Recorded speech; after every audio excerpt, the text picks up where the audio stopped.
오늘은 5월 24일 2pm 금요동산 모임을 시작하겠습니다. 오늘은 요한복음 25강 안드레의 증거, 베드로의 형제죠. 안드레의 증거.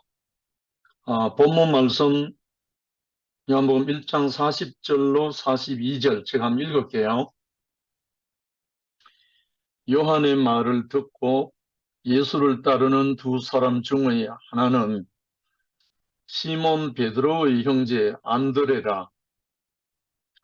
그가 먼저 자기의 형제 시몬을 찾아 말하되 우리가 메시아를 만났다 하고, 메시아는 번역하면 그리스도라. 데리고 예수께로 오니 예수께서 보시고 이르시되 내가 요한의 아들 시몬이니 장차 게바라 하리라 하시니라. 게바는 번역하면 베드로라. 여기 등장하는 용어가 히브리어가 등장하고 번역하면 뭐라 하는 것은 헬라어입니다. 히랍. 그래서 히브리어로 안드레가 시몬 베드로를 만나서 우리가 메시아를 만났다 했을 때 메시아는 히브리어인데 그 헬라어로 번역한 것이 크리스투스입니다. 크리스투스. 그래서 우리가 보통 성경에 그리스도, 그리고 이제 게바라 하리라 하는 이것도 이제 히브리 쪽의 표현인데, 그걸 이제 헬라어로 표현하면 페트로스, 베드로, 그렇게 됐거든요. 그래서 오늘 키 포인트는 메시아, 그리스도. 이게 안드레가 증거한 핵심 키워드입니다. 메시아라는 유대인들의 어떤 사상에서 출발을 했죠. 쉽게 말하면 유대민족이 아주 어려운 상황에 처하고 뭐 바벨론으로 끌려가는 거나 아시리아인들에 패망한 거나, 하여튼 유대민족은 우리 대한민국도 그렇지만 약소국가로서 수많은 환난과 참 여러 가지 많은 과정을 거쳤죠. 히브리고 이스라엘의 그 지정학적으로 보면 아시아와 유럽 사이에 끼어 있어요. 그리고 아프리카와 유럽 사이에도 끼어 있고, 어찌 보면 통로죠, 통로. 요충지인데, 그러다 보니까 좌우 상하의 강대국으로부터 늘 지배당하고 핍박당하고 늘 유린당하고 그런 민족이죠. 그런데 이 메시아가 왜 나왔나 하면 그 이스라엘이 가장 강성했을 때가 다윗 왕 시대 때잖아요. 다윗 왕, 제2대 왕이죠. 다윗 왕 시대 때 주변의 모든 나라들을 점령해가 정복해가지고 완전히 왕국을 떨칠 때잖아요. 그리고 솔로몬 때까지는. 그래서 그 이후는 늘 내리막길, 완전히 망하는 민족이고 백성이었죠. 그러다 보니까 이스라엘 사람들에게 다윗 같은 왕이 다시 나오기를 기다리는 그 사상이 쉽게 말해서 메시아 사상으로 발전된 거죠. 그래서 여기에 위에 본문, 성경 본문은 예수님의 제자 중 안드레가 예수를 만난 후에 시몬에게 가서, 시몬이 베드로죠. 우리가 메시아를 만났다 하고 증거한 말씀이다. 여기서 메시아는 히브리 표현이고 히라보 표현은 그리스도다. 안드레가 메시아라고 한 말은 이스라엘 사람들에게 있어서 독특한 개념, 즉 종말론적으로 결정적으로 구원자가 와야 된다는 그런 사상이죠. 의미죠. 그래서 첫 번째 메시아 사상, 유대인들에게 있어서 메시아 사상은 아주 오래된 뿌리 깊은 사상이다. 초기 그리스도인들의 사상적 구조는 유대인들의 역사와 경험 가운데 나타난 하나님의 계시를 토대로 발전했다. 출애굽과 메시아 언약. 출애굽 이후 현실적인 문제는 모세가 죽으면 어떻게 되겠는가 하는 염려가 되었다. 그러나 하나님께서는 모세 이후에 이스라엘 백성을 인도할 예언자를 세우실 것을 약속했다. 신명기 18장 18절에 나와 있습니다. 내가 그들의 형제 중에 너와 같은 선지자 하나를 그들을 위하여 일으키고 내 말을 그 입에 두리니 내가 그에게 명하는 것을 그가 무리에게 다 고하리라 했다. 이걸 사실적으로 보면 모세가 죽고 그 후계로 이어받은 사람이 여호수아잖아요. 실제적인 그 일로는 여호수아가 받았죠. 이어받아서 여호수아가 가나안에 입성할 때까지 인도하고 가나안에 들어가서 또 인도하고 지도했으니까요. 근데 이 말씀을 구원사적 입장에서 해석하여 백성을 위한 선지자는 메시아의 예표라고 볼 수 있다. 결국은 여호수아가 이스라엘 백성들을 모세를 대신해서 이어서 가나안에 인도하고 들어가서 다른 원주민 7족속을 멸하고 이런 많은 통치를 했지만 여호수아가 죽고 난 다음에 이어진 세계가 또 계속 이어지잖아요. 결국은 선지자도 나오고 사사도 나오고 뭐 다 나왔는데 그래서 약속의 땅에 등장한 메시아 여호수아의 인도하에 약속의 땅에 들어간 후 사사시대에 이르러 이스라엘은 배교, 심판, 회개, 은총을 통한 회복이라는 순환적인 구조를 계속 반복했다는 거죠.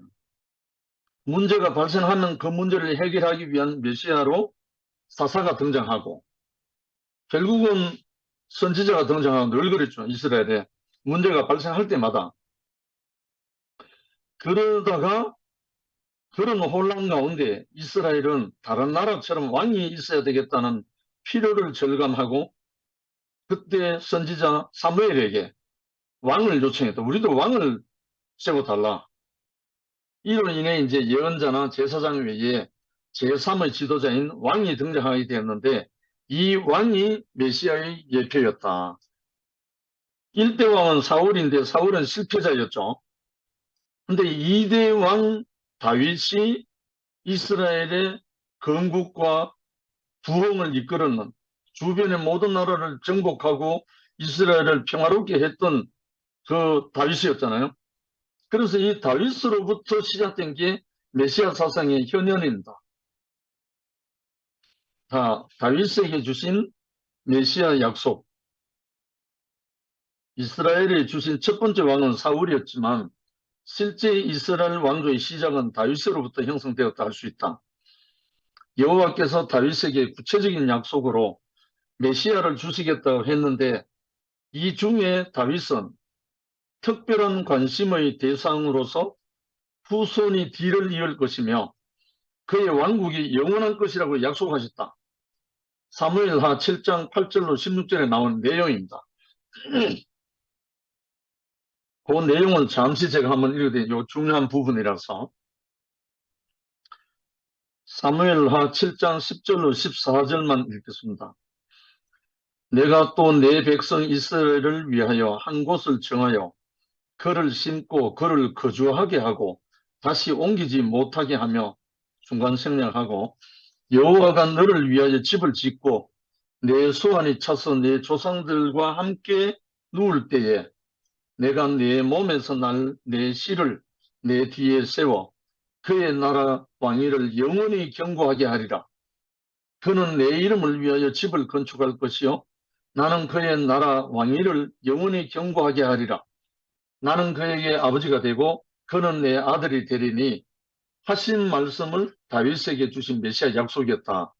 이 말씀이 근거입니다. 실제로 영원한 메시아 사상. 이걸 감아보면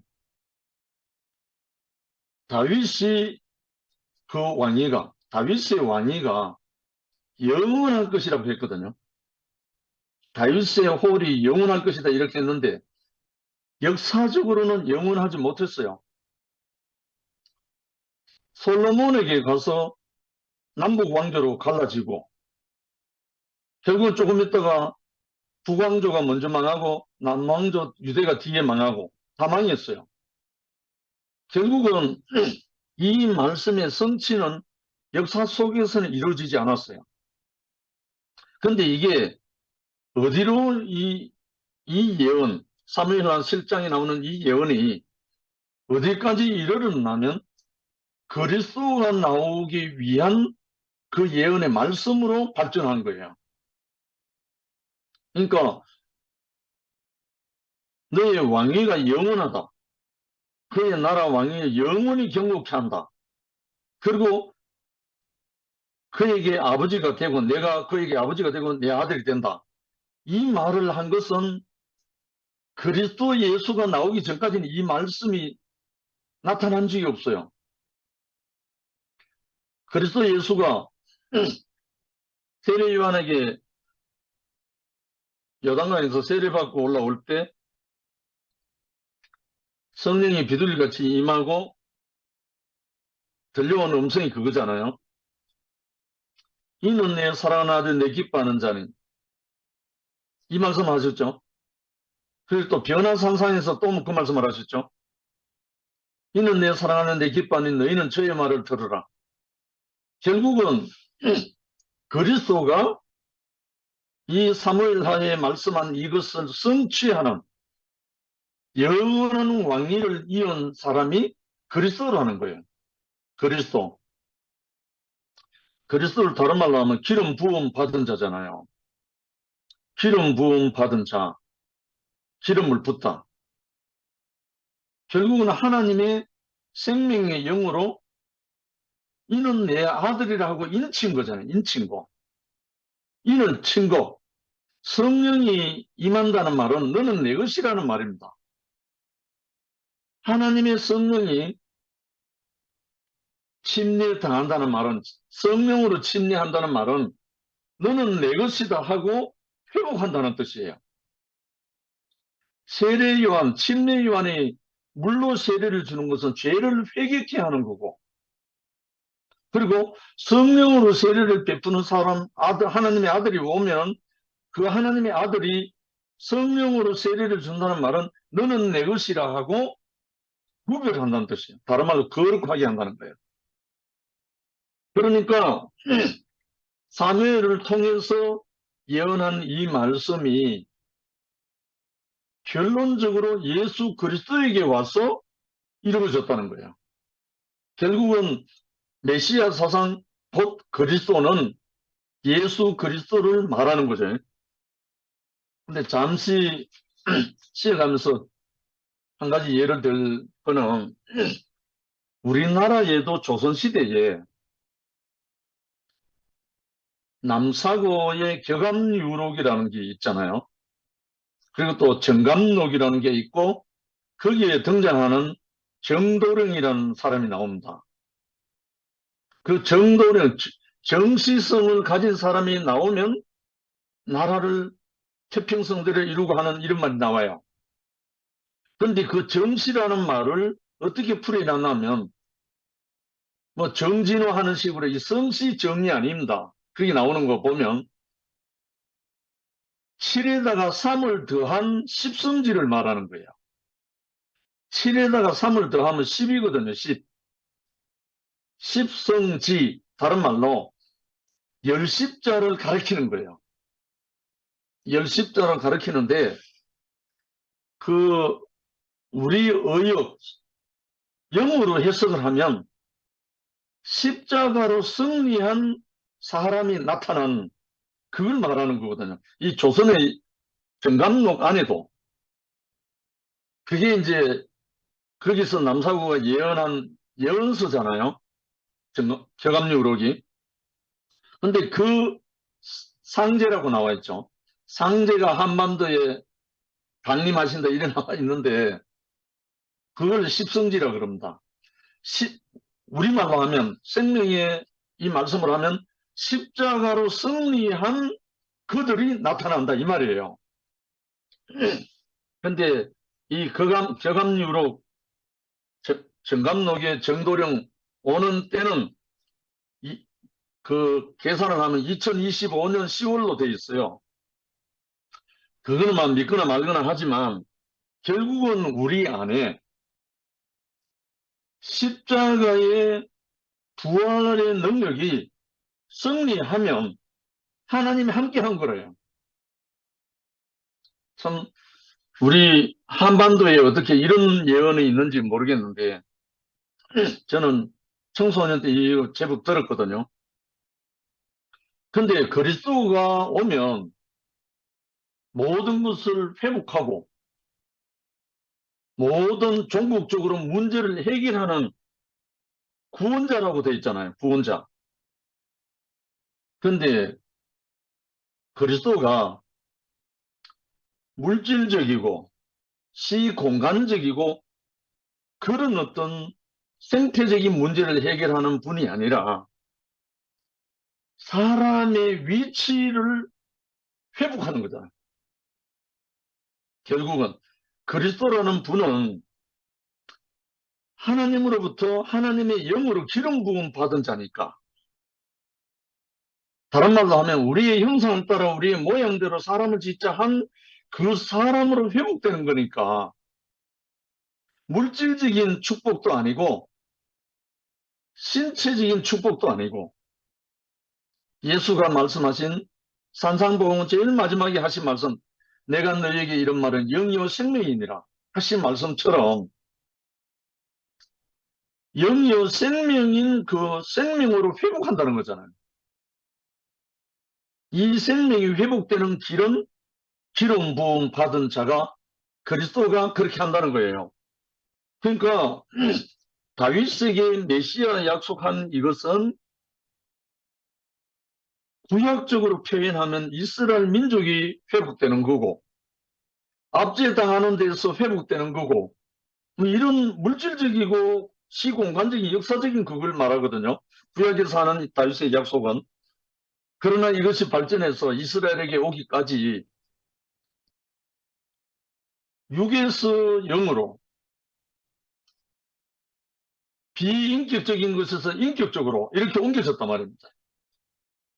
결국은 안드레가 시몬 베드로에게 가서 우리가 메시아를 만났다 하는 말은 이스라엘 민족을 회복할 그 사람을 만났다 이 말도 그때 당시로는 되겠지만 메시아 그리스도라는 말은 잘못된 곳에서 정상적으로 회복되는 그 축복을 말하는 거거든요. 그래서 예수님이 안드레가 데리고 온 베드로에게 요한의 아들 시몬이구나 해놓고 너는 개발을 하리라 했잖아요. 개발. 다른 말로 베드로인데 베드로는 뭡니까? 반석이잖아요. 반석. 내 교회를 이 반석 위에 세우리니 하는 그 말이잖아요. 결국은 물질적인 어떤 나라가 아니고 하나님의 나라가 그렇게 세워지겠다 이 말이잖아요. 결국은 오늘 화두가 메시아 그리스도인데 이 메시아 사상, 메시아가 그리스도인데 이 그리스도를 만난 사람은 한마디로 말하면 사람의 자리가 회복되는 거죠.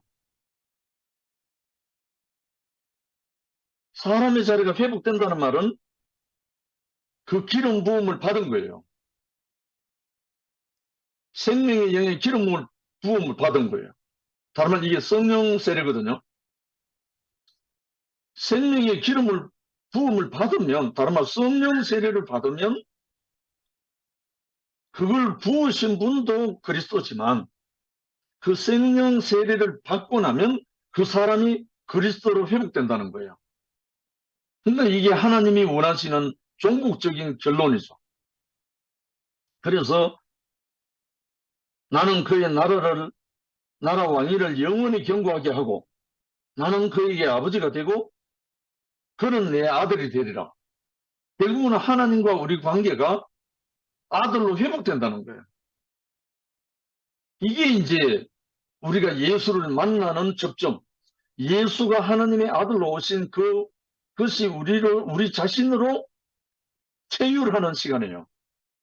우리에게 그 성령의 세례가 우리에게 부어지는 순간, 우리 또한 하나님의 아들이 되는, 너는 내 것이라 하고 인치는 순간이거든요. 그래서 성령이 아니면 예수를 주라 시인할 수 없다는 거예요. 그래서 그 영이 없으면 그리스도인이라 할 수가 없다는 거죠. 왜? 인침을 받지를 못했으니까. 그래서 이게 아주 안드레가 증거한 이 짤막한 한 구절이지만 모든 것이 모든 것입니다. 우리가 메시아를 만났다. 우리가 메시아를 만났다. 그리스도를 만났다는 거죠. 제가 이 목사님을 만나고 한 1년 후 됐을 때 막내 동생 영화가 그때 밀양 쪽에 창원 판사로 있을 때요. 심히 영화가 가정의 불화로 인해서 심한 고통 속에 있었을 때요. 나중에 알고 보니까 전혀 집에는 이야기를 안 했는데, 근데 얼굴이 수심이 가득하고 집에 올 때마다 그런 모습이었어요. 그래서 제가 한날 명절 때가 돼가지고 영화 서재가 있는 방에 들어가서 잠깐 앉아서 보다가 노트가 한 권 있길래 노트를 이제 겉장을 펼치니까 그 첫 장에 뭐라고 쓰여 있냐면 이상과 현실을 고뇌하는 법조인이라도 되자, 이렇게 쓰여져 있는 거예요. 이상과 현실을 고뇌하는 법조인으로라도 되자, 살자, 이렇게 되어 있는 거예요.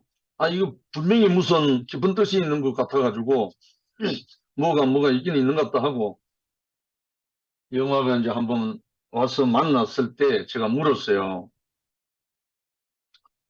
영화야, 미안하다. 내가 네 노트를 보고 싶어 본 게 아니고 어떻게 하다 보니 책장을 딱 봤는데 이런 말이 있다.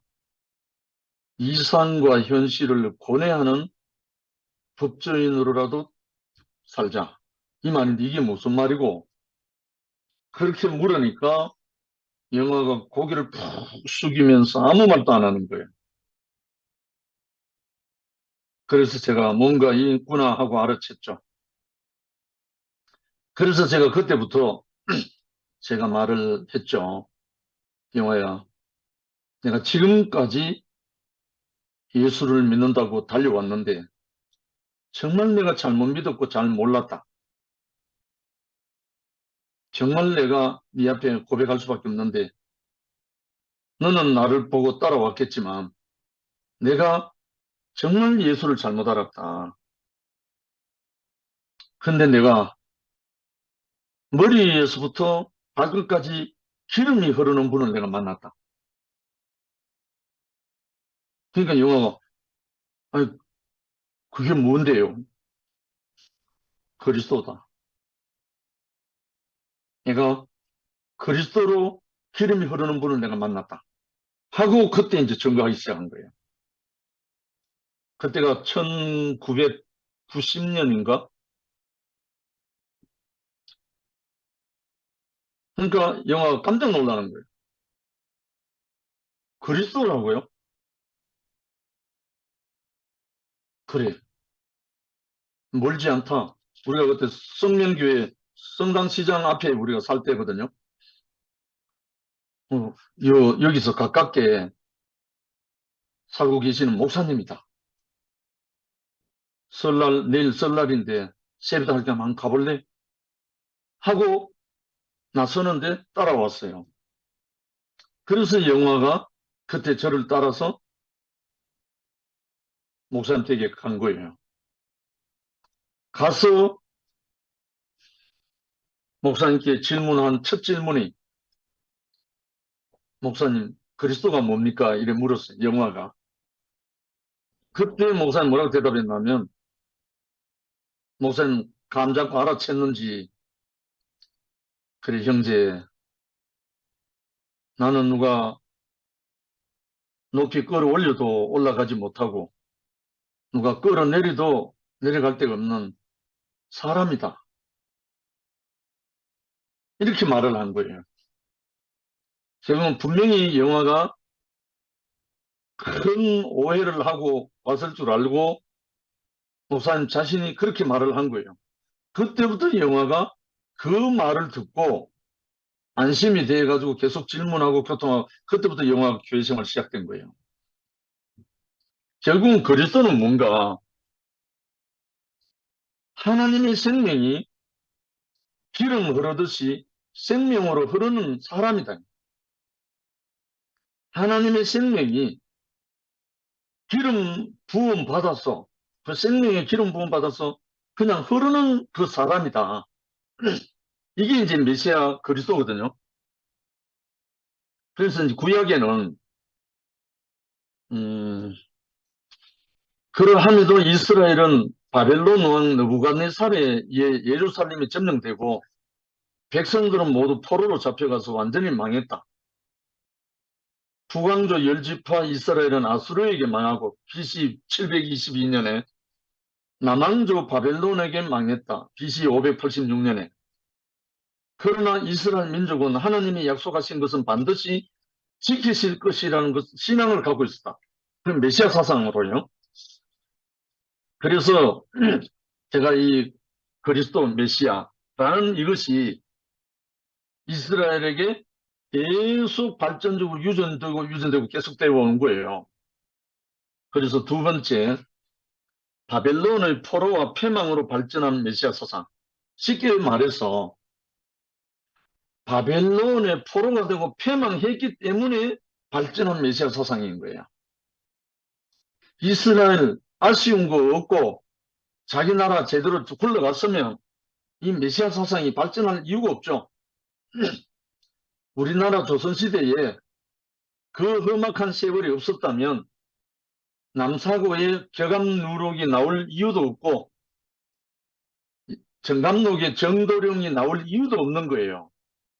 근데 워낙 민생이 도탄에 빠지고 나라가 어지럽고 정말 민생과 해결조차 안 되는 그런 상황이 오니까 거기에 대한 희망, 소망 이런 것에 대한 말씀이 흘러나오게 된 거죠. 특히 남사고 격암유럽 같은 우리나라 예언서 중에 아주 유명한 예언서잖아요. 그 예언서 중에 이루어진 게 또한 지금까지 태만이 넘는다는 거예요. 그 예언이 벌써 4,500년 전의 일이 결국은 이 메시아 사상은 고통당하는, 고난당하고 고통당하는 백성과 민족에게 필연적으로 온다는 거예요. 왜? 하나님의 품을 떠난 백성들에게 희망의 약속이잖아요. 그래서 그들은 언젠가는 하나님의 백성을 향한 여호와의 은총이 회복되어 언약이 갱신될 것이라는 소망을 갖게 되었다. 참 너무나 어렵고 고통스럽고 그런 민족이 계속되지만 그래서 에레미야 31장 31절부터 33절 우리 늘 쓰는 말이었죠. 날이 이르리니 이스라엘 집과 유다 집에 새 언약을 세우리라. 곧 내가 나의 법을 그들의 속에 두며 그들의 마음에 기록하며 나는 그들의 하나님이 되고 그들은 내 백성이 될 것이라. 조금 전에 사무엘하 말씀처럼 결국은 하나님은 자기 백성을 회복할 것이라는 것을 말씀하는 건데 이것이 결국은 누가 와서 되느냐? 메시아가 와서 된다는 거예요. 그리스도가 와야 이 사람이 회복된다는 거예요.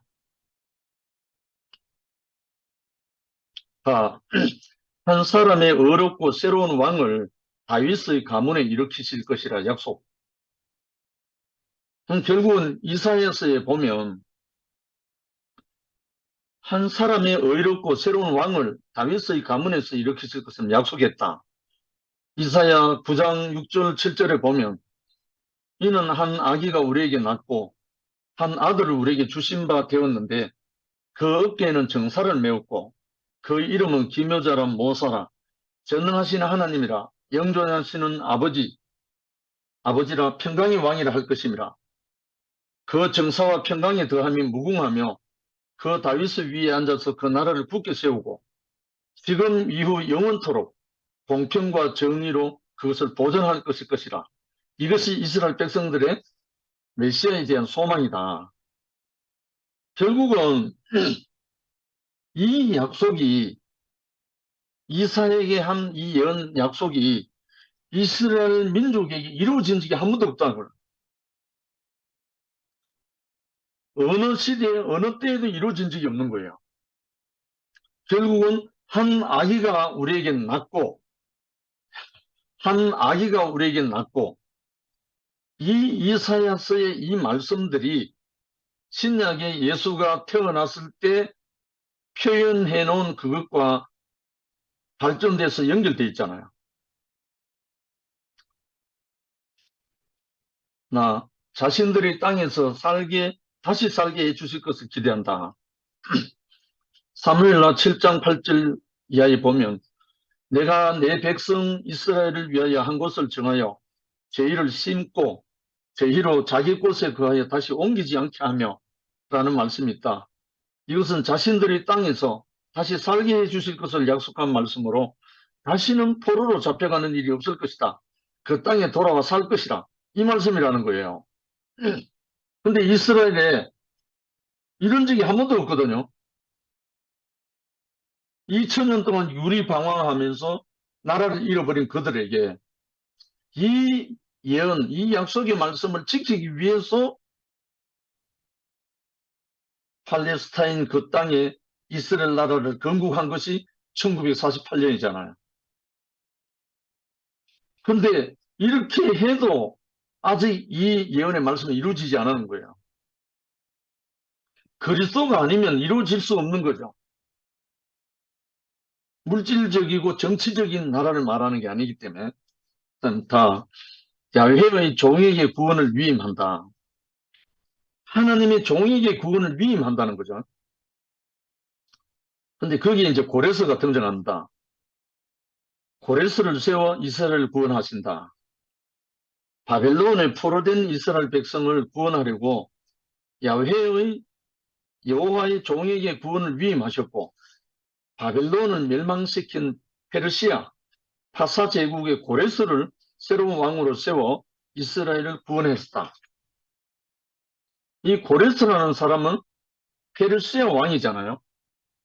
하나님도 모르고 전혀 상관없는 사람인데 하나님의 종으로 세웠다는 거예요. 하나님의 종으로, 아들이 아니고 일꾼으로 세웠다는 거죠.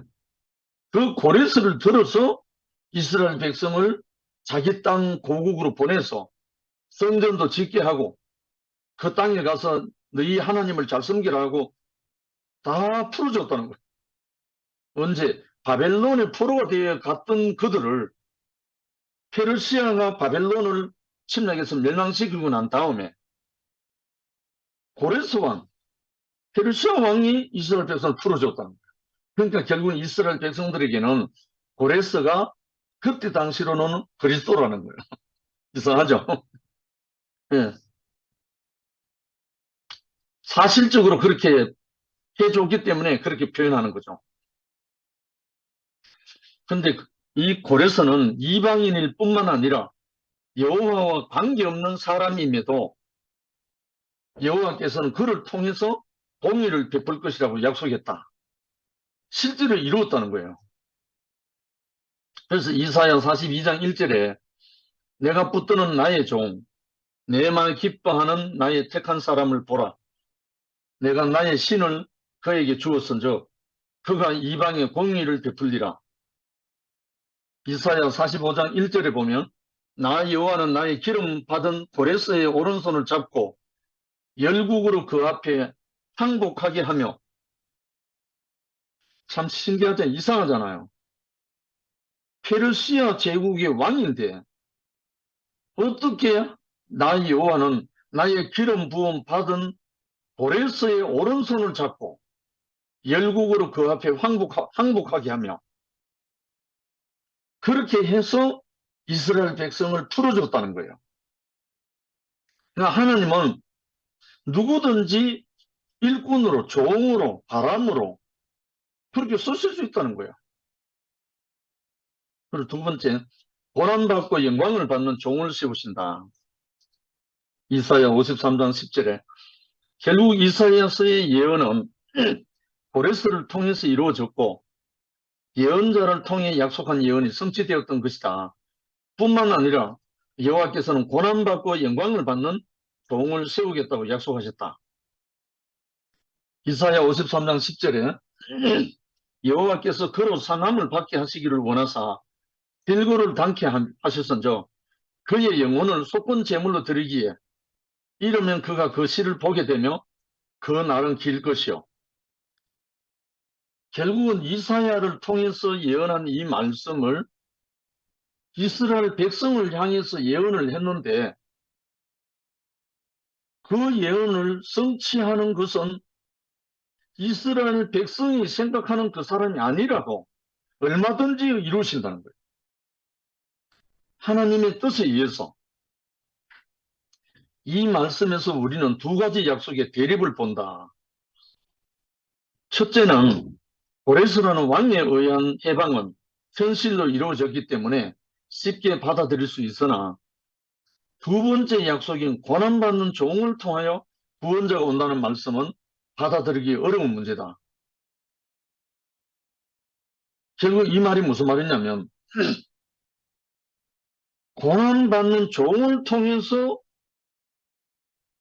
구원자가 온다. 이거는 인정이 안 된다는 거예요. 이스라엘 백성으로서나 히브리 민족으로서나.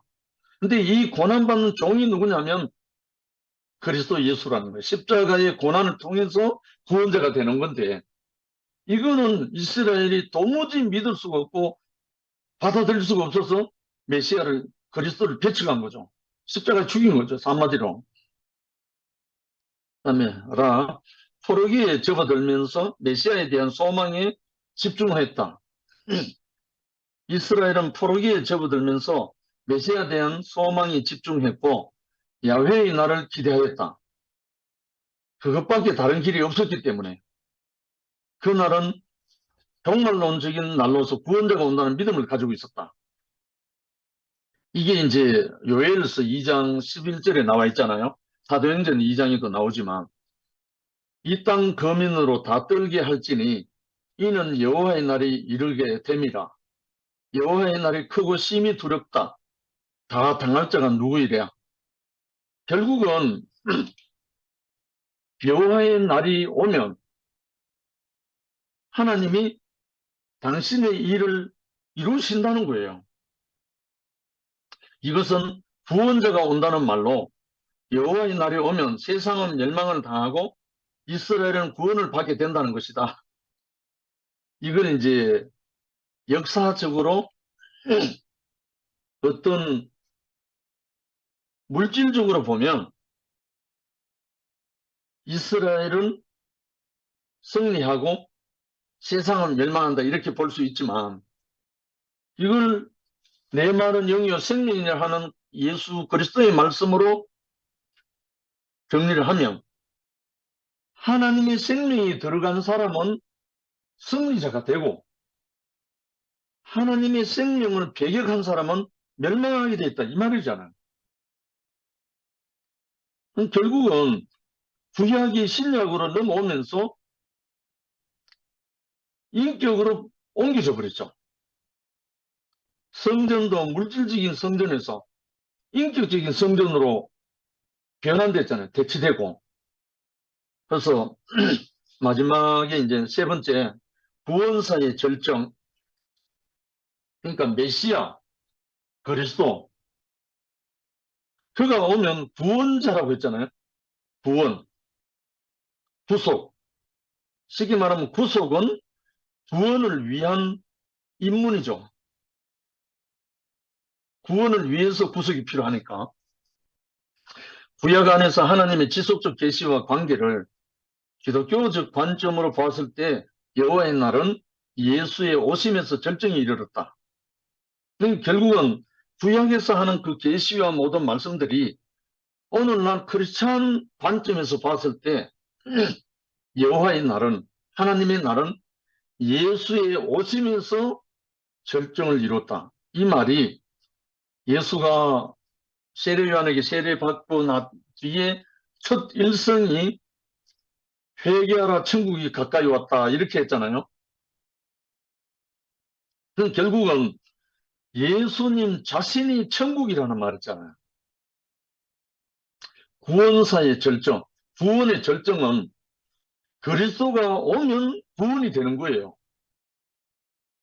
그리스도가 개인적으로 오면 개인적으로 구원이고 그리스도가 단체적으로 오면 단체적으로 구원되는 거예요. 이것이 이제 단체적인 그리스도는 교회잖아요. 그래서 그날이 옛날 이스라엘 백성들에게는 이스라엘 나라가 회복되고 억압에서 해방되고 포로에서 해방되고 이런 것들이 구원의 날로 생각을 했었지만 지금 이제 오늘날 우리에게는 사단에게 포로된 우리를, 마귀에게 종된 우리를 하나님의 이름으로 성령으로 침례받고 하나님의 기름 부음 받은 자로 말미암아 우리가 그 사탄의 올무에서 마귀의 종에게서 해방되는, 다른 말로 구속되고 구원되는 이 세계를 우리는 구원이라고 할 수 있잖아. 그래서 교회가 너무너무 소중하죠. 개인적인 구원도 있을 수 있죠. 그러나 하나님은 나라를 위해서 구원을 원하시니까요. 개인이 구원받을 때도 기쁘지만 교회적으로 전 단체적으로 구원이 되는 것이 하나님이 나라가 되는 거잖아요. 그들은 고레스가 오는 날은 이미 경험을 했지만 고난받고 영광받는 종이 오는 날은 아직 경험이 없었다. 이스라엘이 그렇죠. 그러나 유대인인 제자들은 이제 유대인이 전가하는 그리스도 예수를 처음에 말했죠. 제일 처음에. 유대인인 제자들은 예수께서 오신 것이 바로 야훼가 약속했던 그 구원의 절정이라는 사실을 알았다. 오늘 우리도 제자들과 동일한 입장이다. 이게 이제 우리의 오늘날 입장인 거예요. 그래서 십자가의 고난을 통해서 십자가의 그 고난의 종이 죽고 거기서 부활 생명이 나와서 그 부활 생명의 영으로 우리에게 기름 부었을 때 우리가 구원된다는 거예요. 이게 참 구원이라는 거예요. 십자가에 매달려 있다는 것으로 끝난 게 아니고 십자가에 못 박혀 죽고 다시 살아나서 그 생명의 성령으로 우리에게 기름 부어졌을 때 우리가 구원되는 거예요. 다른 말로 제자들이 다 그랬거든요. 제자들이 십자가에 매달려 있을 때 제자들이 승리한 게 아니잖아요. 다 도망갔죠. 볼 수가 없었죠. 알 수도 없었고 십자가에 매달려 내려오지 못하는 그 예수를 보고 승리자가 돼갖고 복음 전하는 제자는 한 사람도 없습니다. 그거는 있을 수도 없는 일이고. 그런데 예수가 죽고 다시 살아나서 그 생명의 영으로 찾아오셔서 숨을 내쉬며 가르칠 때 성령을 받아라 하신 그 그리스도로 말미암아 성령으로 침례를 딱 받고 나니까 제자들이 다른 말로 다 그리스도 예수가 되어버린 거예요. 성령으로 세례를 받고 나면 성령으로 너는 내 아들이다, 내 것이다 하고 인침을 받고 나면 끝나는 거죠. 마귀의 일도 끝나고 사탄의 일도 끝나고 왜? 내 인자가 온 것은 마귀의 일을 멸하라 하십니다. 그리스도의 영이 부어지면 하나님의 성령이 부어지면 당연히 승리하게 되죠. 그래서 숨을 내쉬면 그랬을 때 성령을 받으라 하신 거예요. 그 성령을 받은 제자들은 죽음 이제 전혀 두렵지 않죠. 그래서 그 남은 제자들이 오직 그리스도 예수와 한 몸 되어서 승리의 나팔을 불면서 온 땅으로 흩어져서 복음을 전한 사도들이 됐죠. 마지막으로 그리스도는 오실 분, 그 하나님의 주권적 권위를 행사하실 분이라. 그래서 마태복음 28장 18절부터 그런 말씀 나오잖아요. 하늘과 땅의 모든 권세를 내게 주셨으니 그러므로 너희는 가서 모든 족속으로 제자를 삼아 아버지와 아들과 성령 이름으로 세례를 주고 내가 너희에게 분부한 모든 것을 가르쳐 지키게 하라. 볼지어다 세상 끝날까지 내가 너희와 항상 함께 있으리라. 완전한 승리자입니다. 승리자. 이 승리자가 기름 부음 받는데 무엇이 부족하겠습니까? 이 승리자의 기름 부음, 다른 말로 그리스도. 이 기름 부음을 받았을 때야 비로소 구원사가 이루어지고 모든 사람에게 이 구원의 역사가 이루어지는 거예요. 그래서 사도행전 1장 8절에 그 말이잖아요. 오직 성령이 너희에게 임하시면 너희가 권능을 받고 예루살렘과 온 유대와 사마리아 땅끝까지 이르러 내 증인이 되리라. 이거는 공식이. 하나님의 나라의 공식입니다, 이게. 하나님의 그리스도의 기름 부음이 이루어질 때 우리는 하나님의 나라가 응해지고 그 하나님 나라가 확장되는 거죠. 아, 마치 고레스가 이스라엘을 해방할 수 있는 권위를 가졌듯이 우리를 구원할 수 있는 주권적 권위를 행사하실 분이 왔다는 것이다. 이가 바로 예수 그리스도다. 다니엘서 7장 13절에 인자 같은 이가 하늘 구름을 타고 와서 라는 말이 있다. 그리고 마가복음 13장 26절 27절에 그때의 인자가 구름을 타고 큰 권능과 영광으로 오는 것을 사람들이 보리라. 그때에 저가 편사들을 보내어 자기 택하신 자들을 땅 끝으로부터 하늘 끝까지 사방에서 모으리라. 이렇게 성령으로 기름 부음을 받은 사람들은 이 땅 끝에서 저 땅 끝까지 사방에서 그 택한 자들을 부른다는 거예요. 모은다는 거예요. 지금 우리도 그 역할, 그 직무를 지금 위임받은 거잖아요. 나 종의 역할로서 범죄한 인생을 담당하실 분, 예수는 종의 역할로서 범죄한 인생을 담당하실 분이시다. 이사야 53장 12절에 그러나 그가 많은 사람의 죄를 담당하며 범죄자를 위하여 기도하였느니라 라고 말씀하고 이사야 53장은 고난받는 종의 모습을 표현하고 있는데 모양도 없고 풍채도 없고 흠모할 만한 아름다운 것도 없는 도살장으로 끌려가는 어린 양 같은 모습으로 묘사했다. 십자가에 끌려간 그리스도가 모든 범죄 안에 종로를 하고 있는 사람을 해방시켜 준다는 거죠. 십자가에서 승리한 그분을 통해서. 그 다음에 자, 대속문으로서 이탈한 인류를 구속할 분. 이 말씀을요, 이 목사님이 하셨거든요. 마가복음 10장 45절에 인자에 온 것은 섬김을 받으려 함이 아니라 도리어 섬기려 하고 자기 목숨을 많은 사람의 대속물로 주려 함이라. 예수는 자기 목숨을 대속물로 주려고 하나님께 드려졌다. 그래서 이탈한 인류를 구속했다. 이렇게 이 목사님 말씀하셨단 말입니다. 하셨는데 이 대속을 부정해버린 거예요. 아니, 대속하는 분이 안 왔으면 우리가 구속될 자리가 없는 거예요. 김 목사님이 대속 구속 때문에 결국은 삐걸렸잖아요. 우리가 구속을 잊기 위해서는 먼저 제물이 되는 한 분이 왔었기 때문에 우리가 구속이 됐다는 거예요. 이거는 너무 명확한 하나님의 말씀인데 이것을 완전 뒤집어 갖고 구속만 말하고 대속은 잘못됐다는 식으로 말하니까 이거는 완전히 하나님의 말씀 부정하는 거죠.